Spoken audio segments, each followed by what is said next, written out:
Você já parou para se perguntar quantas pessoas ao seu redor parecem perfeitamente humanas por fora, mas por dentro algo lhes falta? Como se fossem apenas cascas vazias, entidades que caminham e falam sem nunca demonstrar a profundidade do verdadeiro eu. Não é de hoje que essa hipótese inquietante surge em diferentes tradições e perspectivas, desde antigas sabedorias espirituais até filosofias contemporâneas da mente. Helena Petrovna Blavatsky, figura central do ocultismo e fundadora da teosofia, certa vez descreveu esse fenômeno de modo perturbador. Seres humanos que, em aparência, são idênticos a qualquer um de nós, porém desprovidos de uma alma genuína. Ela os chamava de elementais, ou cascas humanas. Sim, eles nascem, sorriem, trabalham, levantam a mão para se despedir, mas não carregam aquela centelha divina que faz com que um organismo seja de fato consciente.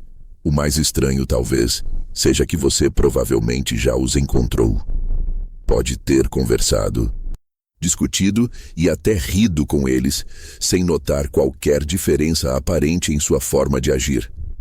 A filosofia, por sua vez, chama de zumbis filosóficos, ou P-zombies, essas criaturas hipotéticas que imitam perfeitamente as ações de um ser consciente, mas não possuem qualquer experiência interior. É uma questão espantosa. Será que existem pessoas que aparentam ter emoções, mas, por dentro, não sentem coisa alguma? Blavatsky afirmava, há mais de um século, que nem todos os humanos têm uma consciência real e que muitos funcionam como reflexos automáticos, sem jamais experimentar a subjetividade. David Chalmers, em Nossos Dias, revive parte dessa discussão ao falar sobre o problema difícil da consciência. Não há garantia de que o outro realmente sinta, como eu ou você. Poderíamos estar rodeados de zumbis e não saber. A aparente humanidade que esconde o vazio. Pense nisso. Se o que define a consciência é um estado interno, algo que só o próprio indivíduo pode atestar, então não existe um método infalível para distinguir uma pessoa consciente de uma que só pareça consciente. E, se a teoria de Blavatsky estiver certa, talvez muita gente ao redor seja, na verdade, um casulo. Caminham, falam, reagem, mas seu interior é oco, sem fogo divino. Imagine olhar para alguém que sorri, chora, solta gargalhadas e faz um discurso apaixonado sobre algo. Aparentemente, qualquer um diria, é uma pessoa real, sentindo emoções reais. Só que, segundo essa visão, tudo pode não passar de pura encenação automática. Não haveria uma testemunha interna. Apenas gestos, expressões e palavras vazias. Chalmers chama isso de P-zombie. Age como ser humano, mas sem experiência subjetiva. Já Blavatsky, em seu vocabulário esotérico, denunciou há muito que esses seres, embora andem entre nós, estão despidos de alma. Você pode até duvidar. Será mesmo? Não há prova científica. Mas experimente recordar quantas vezes você já conversou com alguém e teve a sensação de que aquela pessoa não estava ali de verdade. Talvez lhe faltasse alguma profundidade no olhar, ou talvez você notasse que as respostas soavam robóticas, como discursos decorados. Aquelas conversas em que você se sente falando com uma parede, a pessoa reage, mas não interage em nível genuíno, não expressa vibração emocional autêntica, nem real empatia. É como se estivesse interpretando o papel de ser humano, mas não vivendo de fato. Seja como for, a verdade é que a discussão não está mais restrita a ocultistas do século XIX. Na ciência atual, há pesquisas que põem em dúvida a universalidade da consciência. Neurocientistas já se depararam com estranhos casos de indivíduos cujos relatos internos são praticamente inexistentes. Não possuem monólogo interior, não refletem em profundidade, não questionam suas crenças. O que isso significa? Que talvez esse estado de ausência de alma, no vocabulário de Blavatsky, seja real para mais gente do que gostaríamos de admitir. O mundo dos autômatos. Agora pense bem na sociedade moderna. Quantas pessoas ao seu redor questionam verdadeiramente a realidade? Quantas fazem uma autorreflexão diária, analisam seus próprios pensamentos e emoções, investigam a origem de suas crenças e comportamentos? E quantas simplesmente seguem o fluxo, repetem padrões, abraçam ideias prontas e agem conforme os impulsos mais imediatos? Não raro, podemos perceber gente que acorda, trabalha, consome, dorme e repete esse ciclo infinitamente, sem nunca parar para se perguntar: por que eu faço isso? O que há por trás de minhas escolhas? Para a ciência atual, muitas decisões que tomamos, até 95%, são completamente automáticas.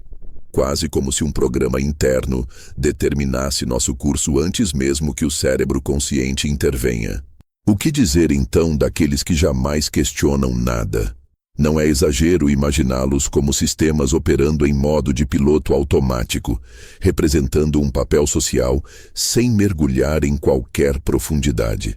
Na visão de Blavatsky, esses indivíduos seriam parte de uma maioria sem alma, que surge em épocas de decadência espiritual.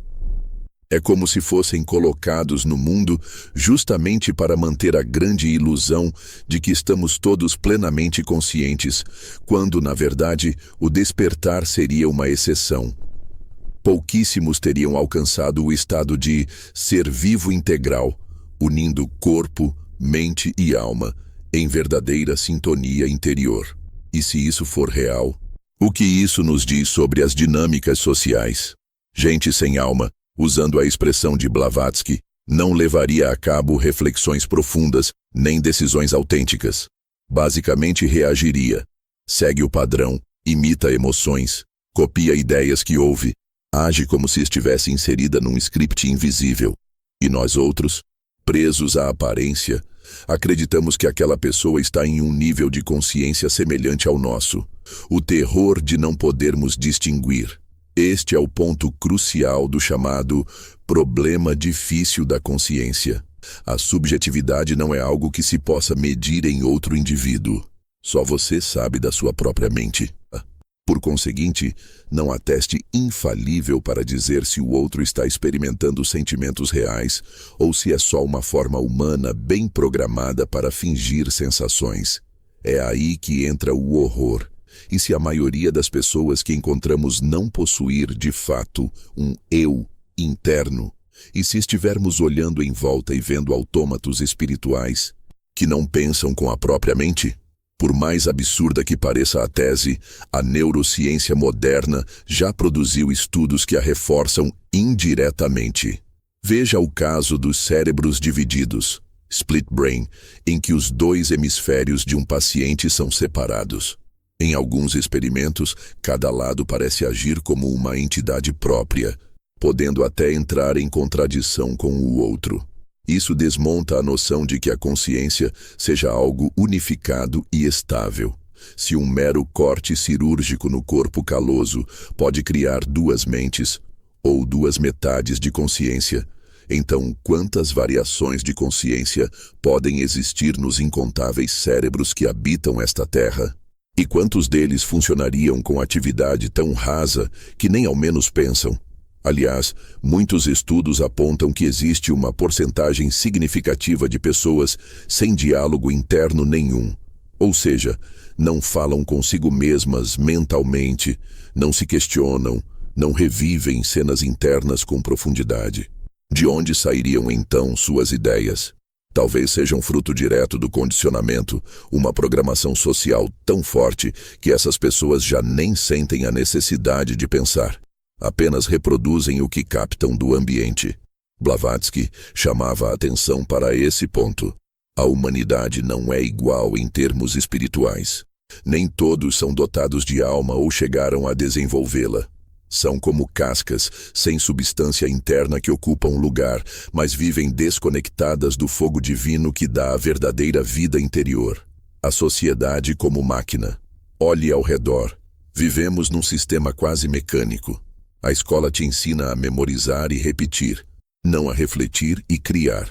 O trabalho te exige disciplina e produção, não visão interna e autoconhecimento. A mídia te despeja informações para que você reaja, não para que você reflita. Em toda parte, estruturas são montadas para manter as rodas girando. Aonde fica a autonomia genuína nisso tudo? Blavatsky dizia que em eras de decadência, multiplica-se o número desses humanos vazios, pois a essência espiritual se adormece ou se retrai diante de um ambiente que não a nutre. Cada vez que nos deixamos levar pelo hábito, pela rotina, sem questionar, sem sentir, sem cultivar a autoconsciência, corremos o risco de nos tornarmos parte desse grupo. Reagir se torna natural, pensar se torna raro, sentir profundamente se torna quase impossível. Se chegamos a essa condição, não há, para quem vive num estado de zumbi espiritual, consciência de que é um zumbi. Isso é o mais desesperador. A pessoa simplesmente não sabe. Opera em modo automático, convencida de que está vivendo, quando só está funcionando. Não há ali um eu que assista, que reflita, que questione. E por isso é inútil dizer, você é um zumbi. O sistema o protegerá da dúvida. Ele desprezará tudo que ameace a solidez da rotina. O aviso que poucos ouvem, você pode se perguntar. Se é algo tão radical, por que não o sabemos com clareza? Mas basta observar. Diversos filósofos, neurocientistas e pensadores vêm tropeçando nessa mesma questão. David Chalmers, quando fala dos zumbis filosóficos, só está jogando luz sobre um conceito que Blavatsky já difundia séculos antes. A diferença é que ela atribuía a esse fenômeno uma natureza espiritual e oculta. Alguns corpos não abrigam a chama interna, ou a perderam por inércia, por ausência de cultivo interior. Não é estranho que muitos de nós, em conversas profundas, percebamos a presença de pessoas que só repetem o que ouviram no noticiário, defendem ideias prontas, parecem jamais questionar a realidade que as envolve. É como se alguém estivesse lendo um script. Há olhares que transparecem um vácuo, um vazio, uma espécie de luz apagada por trás dos olhos, enquanto os lábios recitam argumentos que não pertencem de fato a quem fala. E sim, isso nos assusta. Talvez explique por que muitas pessoas não pensam por conta própria, não estão interessadas em filosofia, espiritualidade, autoconhecimento ou qualquer forma de transcendência. Vivem pelas aparências, pelos padrões sociais, pela repetição acrítica de tradições. Não por mau caratismo, mas porque não possuem a faísca que as levaria a questionar. Seu estado é de obediência involuntária. São o que Blavatsky chamava de personalidade sem alma. As implicações do despertar. Se você se pegou pensando nisso tudo, talvez se pergunte, então será que há esperança?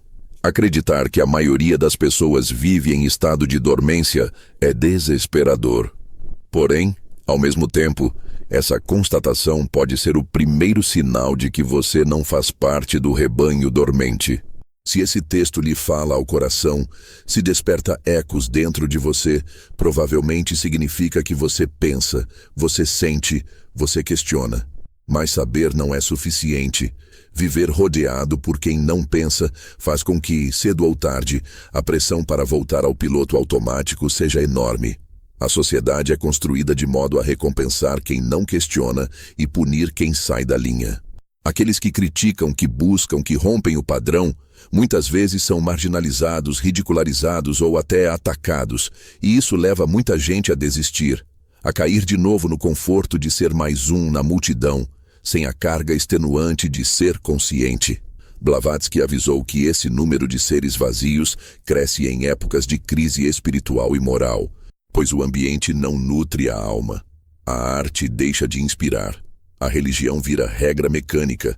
A filosofia se torna artigo acadêmico sem alma, e o entretenimento rápido distrai a todos de sua própria interioridade. Nessa atmosfera, é mais fácil se acomodar e não pensar. O chamado para o despertar se torna cada vez mais raro. NPCs em uma simulação. Alguns filósofos contemporâneos, como Nick Bostrom, vão além, sugerindo que nossa realidade poderia ser uma simulação.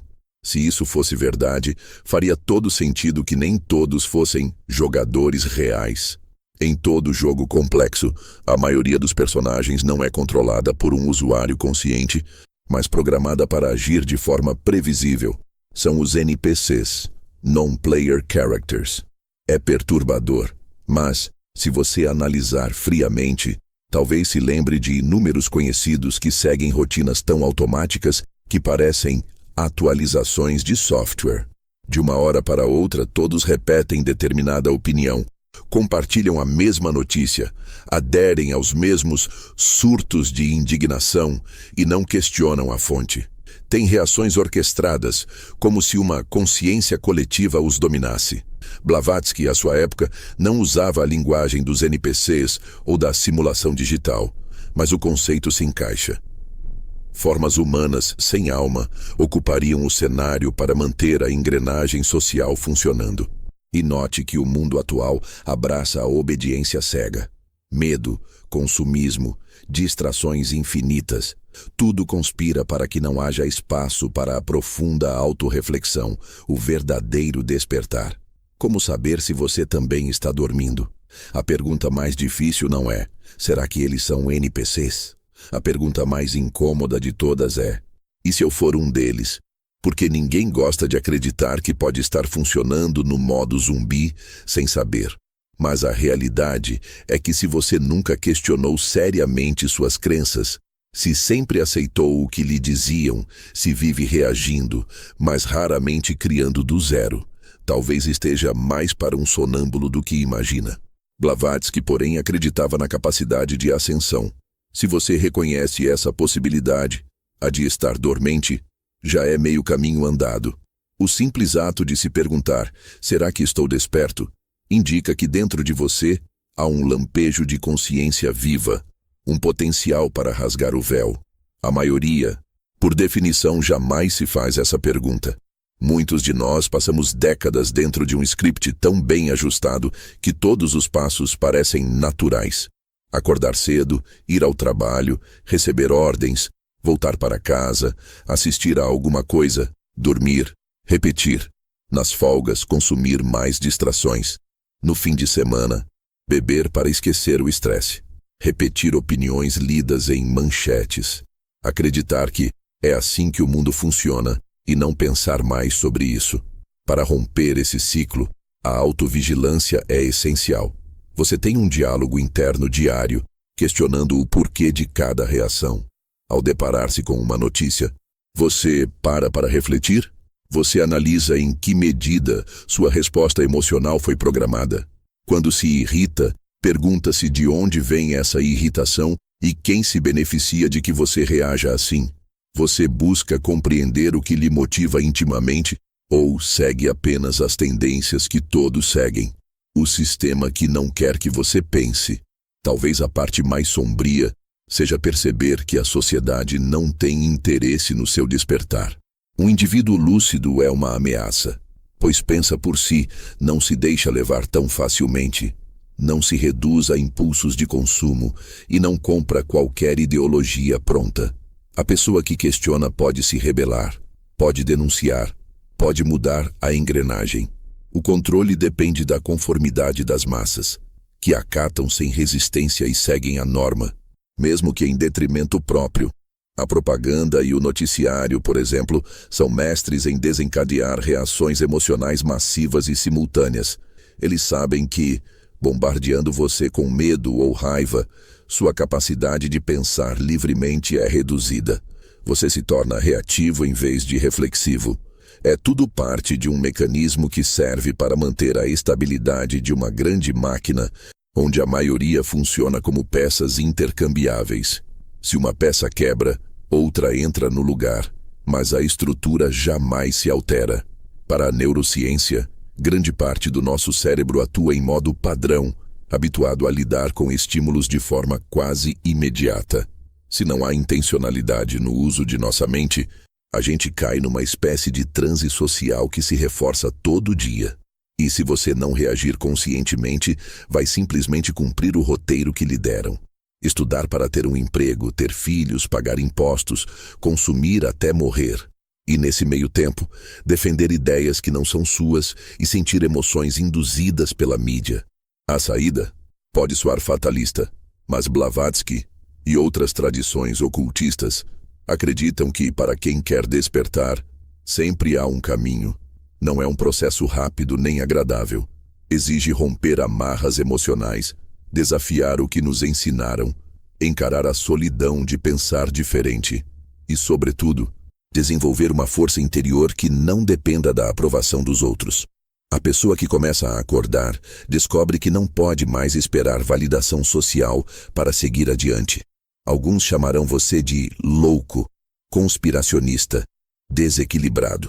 Mas, se houve um momento em que você olhou ao redor e notou que algo está profundamente errado, que boa parte das pessoas parece operar como robôs emocionais, sem qualquer fagulha de autocrítica, então você já deu o primeiro passo. Pode não ser uma certeza absoluta, mas é um pressentimento que corrói as bases do conformismo. Os NPCs e o livre-arbítrio. A psicologia cognitiva moderna também reforça. O que chamamos de decisões conscientes muitas vezes ocorrem depois que o cérebro já escolheu. Então, será que nosso livre-arbítrio é tão amplo quanto pensamos? E se para alguns ele for quase inexistente? E se certos cérebros funcionarem apenas como receptores de instruções sociais, sem questionar coisa alguma? Seja qual for a explicação, o resultado é o mesmo. Homens e mulheres que reagem a comandos e scripts, achando que estão decidindo. Não há por trás disso um eu interior arquitetando cada passo. Pelo menos não um eu livre. Tudo indica que esse é o estado de muitos personagens de fundo da sociedade. Eles não são malvados, simplesmente não se reconhecem como seres livres. E a falta de questionamento aprofunda o processo. Quando se pergunta, o que você sente? A resposta é programada. Outra forma de perceber o sem alma é quando questionamos algo emocional e recebemos uma reação tipicamente automática. Talvez uma frase feita do tipo, a vida é assim, ou sempre foi desse jeito, para que complicar? Nada sugere que houve real reflexão. São frases padrão que emergem para encerrar o assunto. A pessoa se blinda de qualquer análise mais profunda, como um antivírus que detecta a ameaça.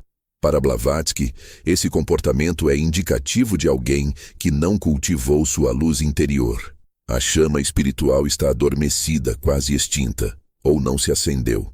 O corpo segue vivo, mas a alma não se manifesta. A pessoa, então, vive como um instrumento biológico. Come, dorme, fala, mas seu cerne está em silêncio, sem crescimento. O dilema de enxergar a verdade. Ao encarar tudo isso surge a angústia. O que fazer se o mundo inteiro parece habitado por tais seres? A resposta começa em outro ponto. O autoconhecimento. Se você sente desconforto ao enxergar a superficialidade, é sinal de que sua consciência está desperta o bastante para notar a diferença. Só que, a partir daí, é preciso se fortalecer espiritualmente e psicologicamente para não cair no mesmo torpor. Seja qual for sua crença ou prática, meditação, oração, estudo filosófico ou busca interior, o importante é não deixar a mente se acomodar. Viver na fronteira entre a lucidez e a programação automática é cansativo.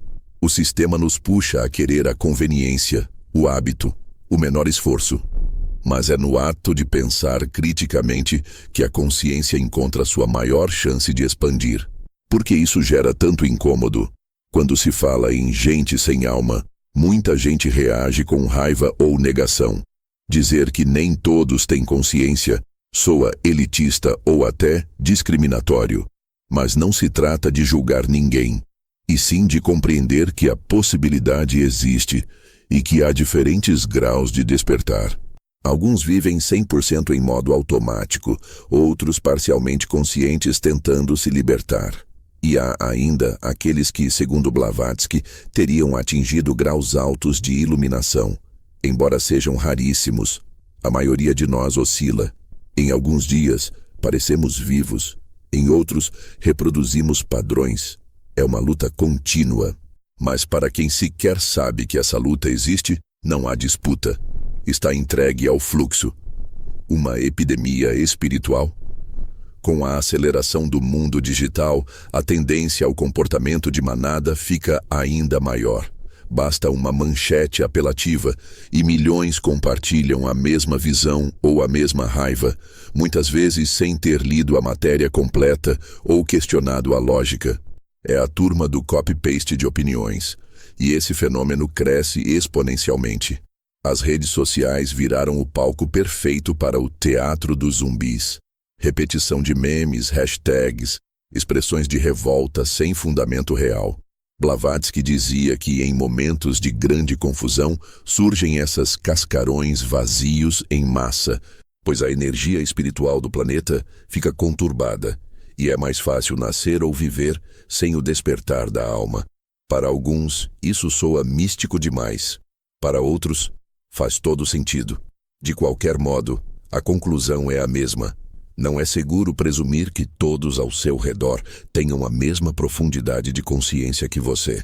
A todo instante, você se depara com pessoas que, ao menor desafio intelectual ou emocional, se fecham, soltam frases prontas e não vão adiante. E se você não se encaixa, talvez você se sinta deslocado justamente porque percebe a superficialidade ao redor. Você conversa com as pessoas sobre assuntos profundos, mas elas rapidamente mudam de tema ou lhe olham com estranheza. Você questiona crenças, mas o ambiente não lhe dá abertura para debate sincero.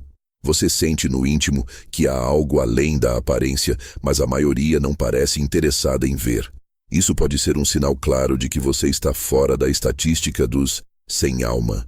Claro que não significa que você seja superior num sentido arrogante. Apenas indica que você tem um componente desperto que, se nutrido, o afasta da maré de conformismo. Mas esse despertar vem com um peso, a solidão de não ter com quem compartilhar certas reflexões. E é aí que muitas pessoas desistem, preferindo a segurança da ilusão coletiva. As provas científicas que começam a surgir hoje, experimentos em neuroimagem, revelam diferenças palpáveis em cérebros de pessoas que praticam introspecção e reflexão profunda. Enquanto certas áreas ficam iluminadas nos introspectivos, em outras pessoas quase não aparecem sinais de atividade quando convidadas a refletir sobre a própria experiência subjetiva. Não quer dizer que sejam sem alma, num sentido literal, mas aponta para níveis muito diferentes de envolvimento interno. Há ainda estudos sobre pacientes sem diálogo interno, que vivem num fluxo de estímulos e reações sem formular nada internamente em palavras. Isso não prova que sejam zumbis, mas, para Blavatsky, seria um indício de menor conexão com a centelha divina. Aquela voz interna que questiona, sente empatia, busca transcender a pura repetição. Seja qual for o mapa científico do futuro, é fato que a ideia de que todos somos igualmente conscientes já começa a ser abalada. Alguns pesquisadores estimam que a verdadeira autoconsciência é bem mais rara do que supomos. E isso reforça a tese de que, ao menos em grau, há pessoas vivendo num estado muito raso de consciência, quase como figurantes num grande teatro. Um mundo de figurantes. Imagine que estamos num imenso palco. Se a maior parte dos que caminham ao redor são figurantes, personagens de fundo que apenas seguem scripts, quem são os protagonistas? E qual o propósito disso tudo? Se formos longe, chegaremos a especulações que lembram ficção científica. Mas, mesmo que não acredite em uma simulação literal, podemos, no mínimo, olhar para a vida social como um enorme teatro, onde poucos escrevem seus papéis de forma autônoma, enquanto outros apenas decoram falas. Blavatsky sustentava que o objetivo da existência é evoluir espiritualmente, sair do sono, abraçar a divindade interior. Mas, segundo ela, há muitos que não conseguem ou não querem fazer essa travessia. Eles acabam servindo de massa para o cenário, fortalecendo padrões, mantendo estruturas velhas. Não conspiram ativamente contra a luz, apenas vivem sem questionar, fazendo o que todos fazem. O perigo de perceber a verdade e não agir. Agora, se você está lendo estas palavras e sentindo um frio na espinha, isso pode significar que uma parte sua sempre soube. Sempre sentiu que o mundo não bate certo, que boa parte das interações sociais é superficial, repetitiva, quase mecânica. Talvez até tenha se culpado, achando-se arrogante por ver as coisas assim. Mas no fundo, é simplesmente um sinal de que sua centelha está viva. Você pressente a ausência de alma em muitos que o cercam. O verdadeiro risco, porém, é descobrir essa possível verdade e não fazer nada a respeito. Seguir a vida como antes, interagindo no mesmo nível raso, sufocando a inquietação interior. Esse descaso consigo mesmo pode fazer com que, pouco a pouco, você se adapte novamente ao estado de dormência. O ambiente exerce pressão constante. É mais fácil ser como a maioria, reagir e repetir, do que sustentar a tocha da lucidez. Como se libertar de vez? Não há fórmula pronta, mas há pistas. Autovigilância diária. Sempre que reagir a algo, pergunte-se se isso é seu ou se está apenas repetindo um padrão. Exposição a ideias desafiadoras. O ser consciente não teme ouvir o oposto do que pensa, pois sabe que a verdade emerge do confronto de perspectivas. Criação em vez de mera reação. Em vez de só consumir, tente criar algo. Texto, arte, projetos, colocando no mundo um reflexo do seu interior. Cuidar da dimensão espiritual. Independentemente de religião, cultivar práticas que despertem a vida interior. Meditação, contemplação, oração, estudo teosófico ou filosófico. Seleção criteriosa de influências. Reduzir o tempo de exposição a distrações vazias, propagandas manipuladoras e conteúdos que apenas reforçam o medo ou a passividade. A grande questão: quem se beneficia do meu estado de sonolência mental? Sempre há alguém que lucra quando você não questiona. Governos, grandes corporações, grupos de poder, todos prosperam quando a maioria simplesmente obedece. Se você desperta, essa engrenagem treme. Por isso há tanta força contrária ao indivíduo que busca sair do rebanho. Uma escolha pessoal intransferível. No final, talvez a maior lição que podemos tirar da sombria perspectiva de Blavatsky e das reflexões sobre zumbis filosóficos é que cabe a cada indivíduo decidir se vai ou não cultivar uma alma desperta. Não existe coação possível nesse aspecto. Mesmo que chacoalhemos alguém gritando "acorde", se dentro dela não houver a semente da busca, de nada adianta. Do mesmo modo, se você sente esse chamado, não espere pela permissão de ninguém. Comece sua jornada de autodescoberta agora, silenciosamente se preciso, mas com firmeza. Os sem alma não reconhecerão sua busca, pois nem entendem o que está em jogo. E muitas vezes você se sentirá sozinho. Mas a solidão é parte inevitável do despertar. Conclusão: despertar em um mundo adormecido. Estamos diante de um cenário que muitos preferem ignorar. A possibilidade de que boa parte da humanidade não seja de fato consciente em profundidade. Se isso for verdade, então as implicações são enormes. O mundo não é a grande assembleia de mentes lúcidas que costumamos idealizar. É mais um conjunto de rotinas programadas, vozes repetidas, crenças herdadas, tudo disfarçado de ação consciente. Por outro lado, se você chegou até aqui, é quase certo de que não é um dos zumbis sem alma. Em você há algo que se agita, que percebe, que lê nas entrelinhas.